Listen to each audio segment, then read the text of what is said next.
Deputy CM అనేది కాపుల్ని deputy CM కొత్త కాదు, గతంలో కన్నబాబు గారికి ఇవ్వడం జరిగింది, చంద్రరాజప్ప గారికి కూడా ఇవ్వడం జరిగింది.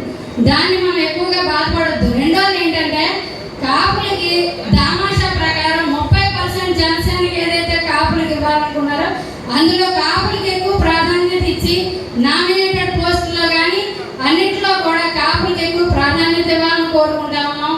అలాగే ఉద్యోగస్తులు కుటుంబానికి దూరంగా ఉండి కాపులు గత ప్రభుత్వం వేధించడం వల్ల దూరంగా ఉన్నారు, వాళ్ళందరికీ కూడా ఈ ప్రభుత్వంలో సముచిత స్థానాలు ఇచ్చి ఉద్యోగస్తులను కూడా వారి కుటుంబాలకు దగ్గరగా ఉండేలా మంచి ప్రాధాన్యత గల పోస్టుల్లో పెట్టాలని కోరుకుంటా ఉన్నాం.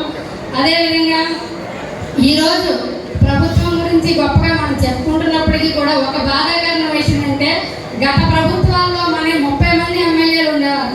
ఈరోజు ఎమ్మెల్యేలు 18 మందే అయ్యాం. అయినా కూడా మన వాడు సీఎం అభ్యర్థి అవుతాడనే విషయంలో అన్నింటిలో కూడా మనం తల ఒగ్గిగా ఉన్నాము, తల ఉంచుకునే వెళ్తున్నాము, ఎక్కడికక్కడ సమర్థించుకుంటూనే ఉన్నాం.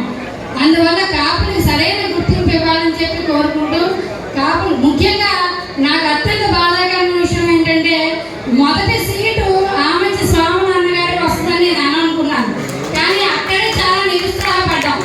ఎందుకంటే అలాంటి వ్యక్తులకు కూడా అంత బలంగా ఉన్న వ్యక్తులకు కూడా సీటు ఇవ్వడంలో మీరు ఏ విధంగా అక్కడ ఒకవేళ సందర్భాన్ని కుదరకపోయినా ఇప్పటికైనా ఆయనకి సముచిత స్థానం ఇచ్చి గౌరవించాలని చెప్పి కాపు జాతీయ సంఘం తరఫున నేను కోరుతా ఉన్నాను.